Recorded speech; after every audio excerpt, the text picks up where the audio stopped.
ಶಿವಭಕ್ತ ವೃಂದ ರಿಜಿಸ್ಟರ್ಡ್ ಸೋಮೇಶ್ವರ ಮತ್ತು ಶ್ರೀ ಸೋಮನಾಥ ಭಜನಾ ಮಂಡಳಿ ಸೋಮೇಶ್ವರ ಇದರ ಸಹಭಾಗಿತ್ವದಲ್ಲಿ ಶ್ರೀಕೃಷ್ಣ ಜನ್ಮಾಷ್ಟಮಿಯ ಆಚರಣೆಯ ಪ್ರಯುಕ್ತ ಶ್ರೀ ಸೋಮನಾಥ ದೇವಸ್ಥಾನ ಸೋಮೇಶ್ವರದಲ್ಲಿ ಮುದ್ದು ಕೃಷ್ಣ ವೇಷ ಸ್ಪರ್ಧೆ ಹಾಗೂ ವಿವಿಧ ಮನರಂಜನಾ ಸ್ಪರ್ಧೆಗಳು ಸೆಪ್ಟೆಂಬರ್ 14ರ ಆದಿತ್ಯವಾರದಂದು ನಡೆದಿದೆ. ಇನ್ನು ಕಾರ್ಯಕ್ರಮದ ದೀಪ ಪ್ರಜ್ವಲನೆಯನ್ನ ಶ್ರೀ ಸೋಮನಾಥ ದೇವಸ್ಥಾನ ಸೋಮೇಶ್ವರದ ಪ್ರಧಾನ ಅರ್ಚಕರಾಗಿರುವಂತಹ ಶ್ರೀ ಸೂರ್ಯನಾರಾಯಣ ಹೊಳ್ಳ ಮಾಡಿದ್ರು. ಬಳಿಕ ಶ್ರೀ ಸುರೇಶ ಭಟ್ನಗರ, ಶ್ರೀ ಪರಮೇಶ್ವರ ಅರುಳಾಲ್, ಶ್ರೀಮತಿ ಬೇಬಿ ಯಮ್ಮ ಉಪಸ್ಥಿತರಿದ್ದರು. ಹಾಗೆಯೇ 1 ರಿಂದ 7 ವರ್ಷದ ಪ್ರಾಯದ ಮಕ್ಕಳಿಗಾಗಿ ಮುದ್ದು ಕೃಷ್ಣ ವೇಷ ಸ್ಪರ್ಧೆಯನ್ನ ನಡೆಸಲಾಗಿತ್ತು. ಹಾಗೆಯೇ ಪ್ರಥಮ ಬಹುಮಾನ ಬೆಳ್ಳಿ ನಾಣ್ಯ ಸ್ಮರಣಿಕೆ ಹಾಗೂ ಉಡುಗೊರೆ, ದ್ವಿತೀಯ ಬಹುಮಾನ ಬೆಳ್ಳಿ ನಾಣ್ಯ ಸ್ಮರಣಿಕೆ ಹಾಗೂ ಉಡುಗೊರೆ, ತೃತೀಯ ಬಹುಮಾನ ಬೆಳ್ಳಿ ನಾಣ್ಯ ಸ್ಮರಣಿಕೆ ಹಾಗೂ ಉಡುಗೊರೆಯನ್ನ ನೀಡಿ 2 ಆಕರ್ಷಕ ಬಹುಮಾನಗಳನ್ನು ಕೂಡ ನೀಡಿ ಗೌರವಿಸಲಾಗಿದೆ. ಇನ್ನು ಶ್ರೀಕೃಷ್ಣ ಜನ್ಮಾಷ್ಟಮಿಯ ಉತ್ಸವ ಹಾಗೂ ವಿವಿಧ ಮನೋರಂಜನಾ ಸ್ಪರ್ಧೆಗಳು ನಡೆದಿದ್ದು, ರಾತ್ರಿ ನಿತ್ಯ ಪೂಜೆಯ ನಂತರ ದೇವಸ್ಥಾನದ ಹೊರಾಂಗಣದಲ್ಲಿ ಮಕ್ಕಳು ಹಾಗೂ ಭಕ್ತಾದಿಗಳೆಲ್ಲರಿಗೂ ವಿವಿಧ ಮನೋರಂಜನಾ ಆಟದ ಸ್ಪರ್ಧೆಗಳನ್ನು ಕೂಡ ಏರ್ಪಡಿಸಲಾಗಿದೆ. ಇನ್ನು ರಾತ್ರಿ 11:30 ರಿಂದ 12 ಗಂಟೆಯ ತನಕ ಭಜನಾ ಕಾರ್ಯಕ್ರಮಗಳು ನಡೆದು, ರಾತ್ರಿ 12 ಗಂಟೆಗೆ ಶ್ರೀ ಪಾರ್ಥಸಾರಥಿ ಗೋಪಾಲಕೃಷ್ಣ ದೇವರ ಮಹಾಪೂಜೆ, ಪ್ರಸಾದ ವಿತರಣೆ, ಶಿವಭಕ್ತ ವೃಂದದ ಸದಸ್ಯರಿಂದ ಮಡಿಕೆ ಒಡೆಯುವಂತದ್ದು, ಓಕುಳಿ ಕಾರ್ಯಕ್ರಮ ನಡೆದಿದೆ.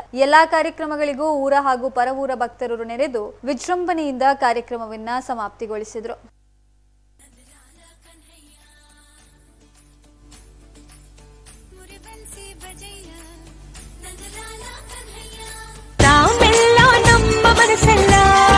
ಚಕ ಚಕ ಚಕ ಚಕ ಬಂದ ಚಂದಾನು ಚಂದ, ಲಕ ಲಕ ಲಕ ಲಕ ಅಂದ ಅಂದಾನು ಅಂದ.